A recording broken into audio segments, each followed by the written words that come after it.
Listen to what Jaden just said on camera about his mother. A terrible wife, you was a bad mother.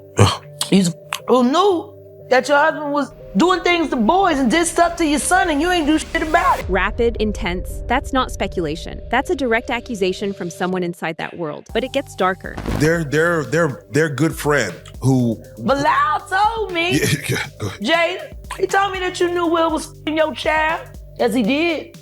Wonder why he left that out of his Tasha K interview. In that interview, he said a lot. He said a lot. He said everything but the thing that was important. That he know that Will Smith raped Jaden, he raped Bashir, and he raped Neek Mills. Now, before you dismiss this, those are allegations. They're unproven. But watch what happens next, because Bilal, someone directly connected to the Smith circle, filed legal papers alleging something that connects everything. Jada allegedly threatened him, allegedly tried to silence him. And what was he trying to expose? Access, infrastructure, a network, and the person at the center of it all, the one who hasn't fully spoken, is Jaden Smith. Let's start with what you can actually see right now, because Jaden Smith is 27 years old, and everything about his public behavior over the last 3 years is screaming that something is profoundly wrong. February 2026. Jaden is on the red carpet at the Could Have Been Love Season 2 premiere. A reporter from Complex asks him a straightforward question about his collaboration with designer Steven Smith, who previously worked on Kanye's Yeezy line. See that you're working with Steven Smith to design Yeezy footwear with Ye. What are y'all cooking up?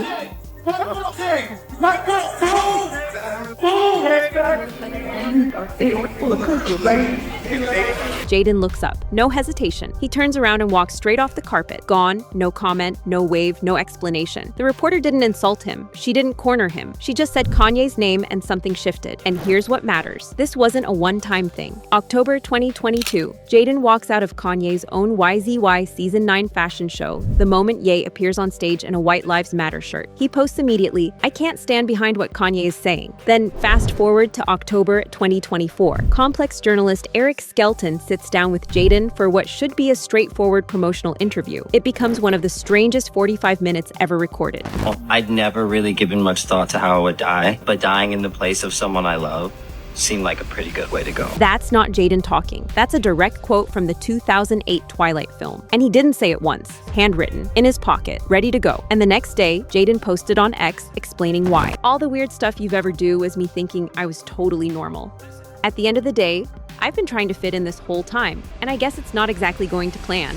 Stop. Read that again. He's not joking. He's not performing. He is telling you in plain language that his entire public persona, every bizarre moment, every inexplicable exit, every Twilight quote pulled from a pocket has been him attempting to function normally and failing. That's a confession disguised as comedy. Then there's the EP. His 2024 project was made in direct collaboration with his therapist. He described the recording process as crying in the studio. And here's what he said about it. Community and my fans. I'm hoping that I can leave enough information behind for psychologists of the future to look back and be like, man, what was really wrong with this guy? Like, there's serious stuff that's wrong with him. Like, what is it? A 27-year-old man, born into wealth and access, surrounded by resources, publicly broadcasting that something is profoundly wrong in every direction he can without directly naming it. The question this entire story revolves around is simple. What is the thing he still won't name? To understand what shaped Jaden, you have to understand Jada. And understanding Jada means understanding the infrastructure she was allegedly part of. June 2023, Jaden Smith takes the stage at the Psychedelic Science Conference in Denver, Colorado. Thousands of people in the room. And he publicly tells the world something that should have triggered immediate alarm bells. It was my mom, actually, that was really the first one to make that step for the family. It was just her for a really, really long time. And then eventually it just trickled and evolved, and everybody found it in their own ways. Mushrooms?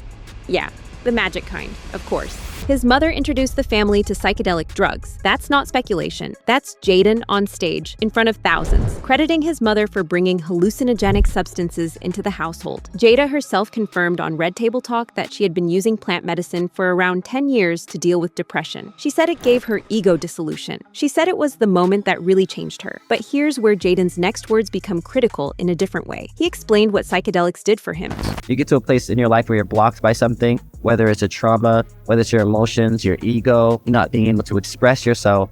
And then I feel like psychedelics are a way to tear down that wall and see what's beyond it. He said he was blocked by trauma. Trauma, not sadness, not anxiety, trauma. Specific, significant, unresolved trauma. And then he stops talking about it. He gets on a stage in front of thousands of people, thanks his mother for introducing him to the substance he used to try to reach whatever is behind that wall, and then never, not once in any interview before or after, does he name what the trauma actually is. That silence is louder than anything he has said out loud. Now, let's talk about the secret that Jaden was forced to keep because it reveals how his mother operated. October 2023, Jada releases her memoir, Worthy, and buried inside it is the revelation that she and Will had been secretly separated since 2016. 7 years before the public found out. She had moved out. She bought her own separate home. They never told the press. They never told the public. And their children, Jaden and Willow, were expected to live inside that secret. By the time we got to 2016, we were just exhausted with trying. I think we were both kind of just still stuck in our fantasy of what we thought the other person should be.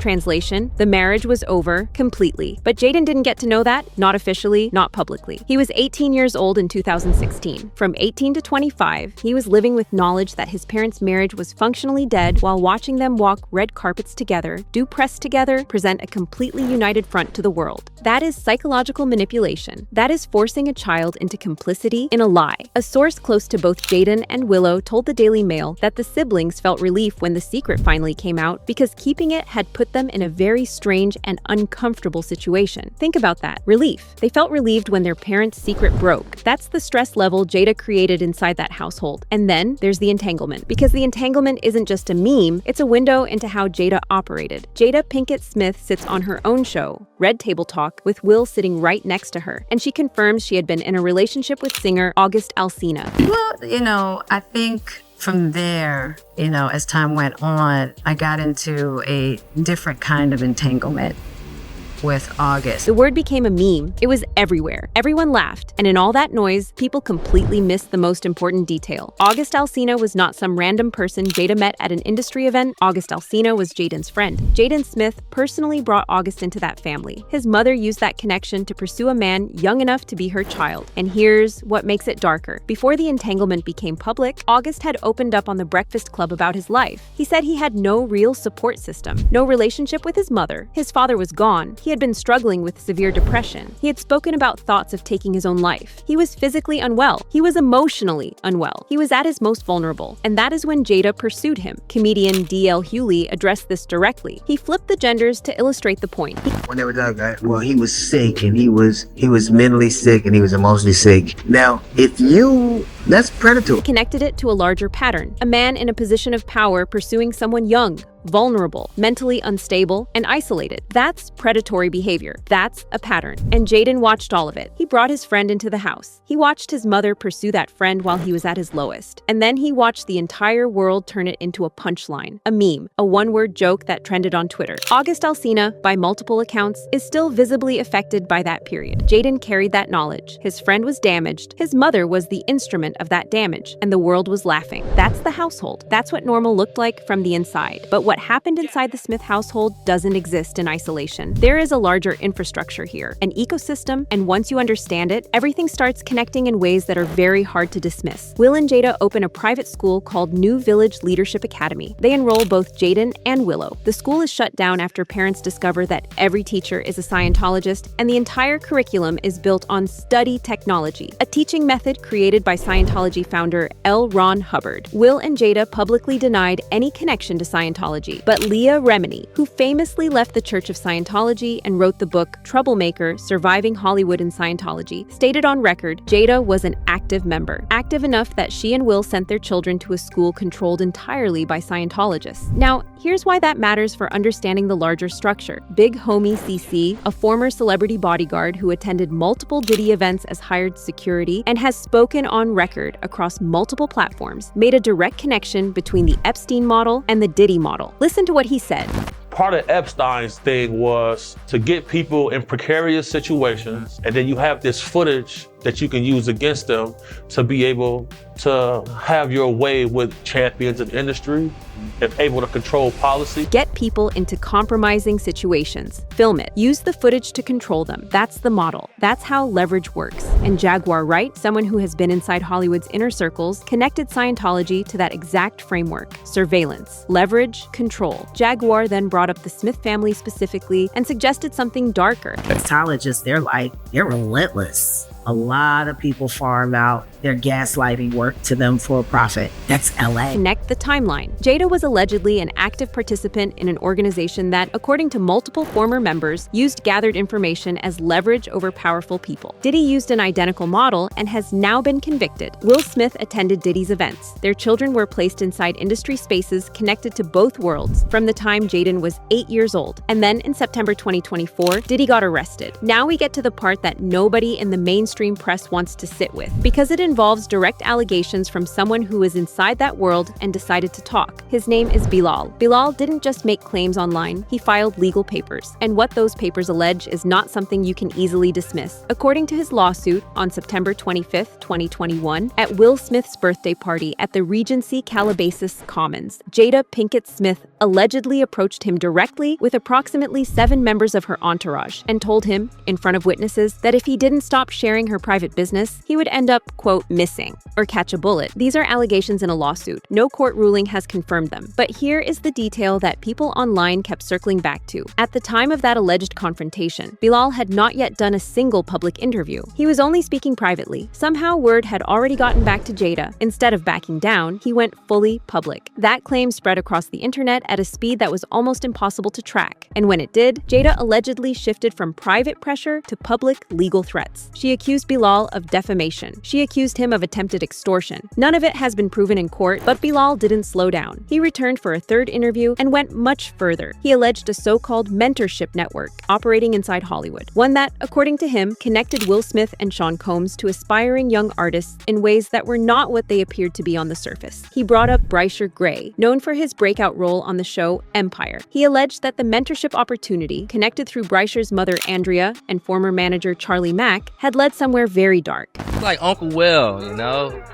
Who is best to give you advice? And it's Will Smith, and I'm getting so much good advice. I got my first acting role, Empire, and it's changing my life. That clip hits very differently in 2025 than it did when it was recorded. What looked like a career opportunity on paper was allegedly something else behind closed doors. Bilal alleged that Brycer confided in him about deeply disturbing situations involving powerful figures. He alleged Jada had access to recordings connected to those situations. These are his allegations. No court has confirmed them. But here's what happened next that the internet could not ignore. After Bilal's third interview dropped, he reportedly left the country and flew to Colombia, saying he needed to lay low while the legal situation played out. Within days of arriving, according to online reports, he was involved in a serious car accident. The car allegedly flipped 6 times. He woke up in a hospital. He wakes up in the hospital, you know what I'm saying, buck naked, in a gown, buck naked, you know what I mean? And when he finally woke up, and it could have been weeks later, that they told him, you know what I mean? At least a week and a half later, it had to be. But they told him. When he finally woke up, he had allegedly lost significant memory. He told interviewers he didn't believe the accident was random. He said he didn't know how people were able to track his location in a foreign country. He said that people were now allegedly trying to deport him, claiming he had committed a crime in Colombia, claims he denies entirely. No official confirmation has tied any of this to the Smiths, but that didn't stop the internet from watching very carefully. Come on, man. Is that really funny? Over Will smiling and surrounded by security, not answering. He's smiling, surrounded by large security, not answering. And online, people kept asking the same question Bilal's supporters were asking. If none of this is true, why not take it to court and shut it down completely? No defamation lawsuit was ever fully carried through. Now, here is where the exposure becomes something more than online speculation, because we can start connecting patterns that have been visible for years. Jaden Smith and Justin Bieber have been close friends since 2010. Not a celebrity acquaintance, a documented, deeply personal, years-long relationship. Justin posted posted on Jaden's 26th birthday in July 2024, the best thing to happen when he was young. That's not casual friendship language. That's profound connection language. That's the language of someone who needed rescue. April 2024, Coachella. A fan video goes viral. Jaden sneaking up on Justin backstage, wrapping his arms around him. Bieber lights up the second he realizes who it is. They embrace. Bieber kisses Jaden on the cheek. TMZ called it a sweet moment. Then Diddy got arrested in September 2024, and that same clip got resurfaced, and people watched it very differently, because by that point, multiple videos of a teenage Bieber, 15, 16 years old, visibly uncomfortable around Diddy, had gone massively viral. The internet was drawing connections. When you get 16, you're good to go. I'm good to go. Yeah. All right. Then, when you get 18, you get the house.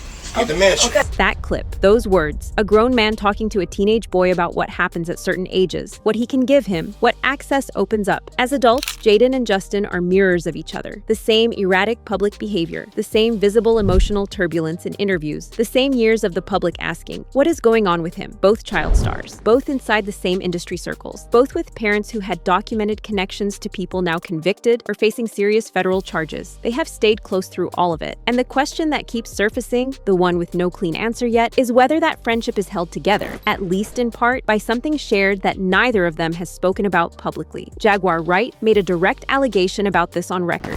Just let him out so he'll feel too embarrassed to file his lawsuit against Diddy for what Will and Diddy did to him. With Jaden and Justin present, that tape.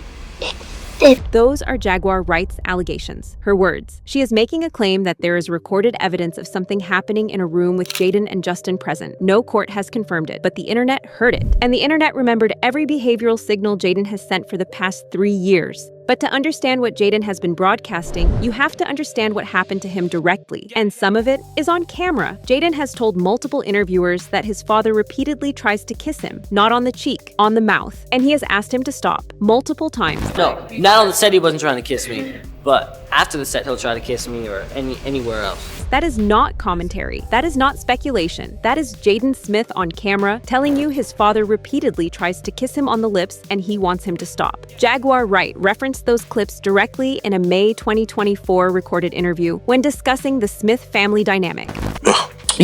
Who knew that your husband was doing things to boys and did stuff to your son and you ain't do shit about it? According to Jaguar Wright, Jada knew. She allegedly knew what was happening. She allegedly knew what Will was doing to boys. She allegedly knew what he was doing to Jaden, and she did nothing. These are allegations. They are serious. They are unproven. But Jaden's own words, his red carpet exits, his Twilight quotes, his EP recorded while crying in a therapist's office, his statement that he's been trying to fit in his whole life, and it's not going according to plan. All of that becomes a lot harder to dismiss as quirky when you understand the context. He was in rooms he shouldn't have been in. He was with people he shouldn't have been with. And he was allegedly protected by none of the people who were supposed to protect him. Let's go back to what Jaden said at the Psychedelic Science Conference because it's the clearest thing he's ever said about what happened. Hey, you get to a place in your life where you're blocked by something, whether it's a trauma, whether it's your emotions, your ego, not being able to express yourself. And then I feel like psychedelics are a way to tear down that wall and see what's beyond it. He was blocked by trauma. He got on a stage in front of thousands of people, thanked his mother for introducing him to the substance he used to try to reach that trauma, and then never named it. Not once. Not in that interview. Not in any interview before or after. Not in the EP he made crying in the studio. Not in the Twilight quotes. Not in the red carpet exits. He told the world that something serious is wrong with him. He asked future psychologists to diagnose what broke him, and he has stayed silent about the actual answer. A person who grew up in a safe, loving, functional household does not spend their adult life in a therapist's studio, crying, recording music, and publicly asking future scientists to figure out what was wrong with them. Something happened. The people who were in those rooms are not talking about it. Bilal is talking. He says the pressure to stay quiet has been significant. He says he is still here, still speaking, still risking whatever comes next by refusing to be silent. And Jaden. Jaden is still signaling. Every red carpet exit, every Twilight quote pulled from a pocket, every interview that ends before it really begins, he is broadcasting something. He is sending a message in every direction he can without directly naming it. That's the confession. That's the closest he's come to saying it out loud. He was trying to be normal. He was trying to fit in, and it wasn't going according to plan. Because the people who were supposed to raise him normal raised him in chaos. They exposed him to substances. They forced him to keep secrets. They watched him get damaged and did nothing. They allegedly allowed him to be placed in rooms rooms with people who were not safe. And now, at 27 years old, he's still trying to figure out how to be a person. Here's the question that the internet has been asking since Bilal first started talking, and Jaguar Wright started connecting dots. It's a question that nobody in the mainstream press wants to sit with because the answer implicates everyone. What does it take for the people closest to you, the people who were supposed to protect you, the people whose only job was to keep you safe, to become the thing you spend your entire adult life trying to recover from? Jada introduced psychedelics to the family. Jada forced Jaden to keep a secret for 7 years. Whatever that answer is, whatever it is that Jaden knows, what he experienced, what he witnessed, what he was allegedly sold into or exposed to, Jaden already knows it. He just hasn't said it out loud yet. He's waiting for something, waiting for someone, waiting for it to be safe enough to speak, or maybe he's waiting for a court to force the truth out, or maybe he's already told people, and they're waiting for the right moment to share it with the world. What we know is this: everything in this video is documented. The clips exist, the interviews exist, the court filings exist, the allegations from Bilal exist, the statements from Jaguar Wright exist, the photos of Jaden at Diddy's parties exist, the red carpet exits exist, the Twilight quotes exist. The only thing that doesn't exist on camera is whatever it is that Jaden still won't say. If you think Jaden was failed by the people who were supposed to protect him, drop it in the comments. If you think there's something darker here that still hasn't fully come out, you already know where the comment section is. Subscribe. We go where the mainstream press won't. See you in the next one.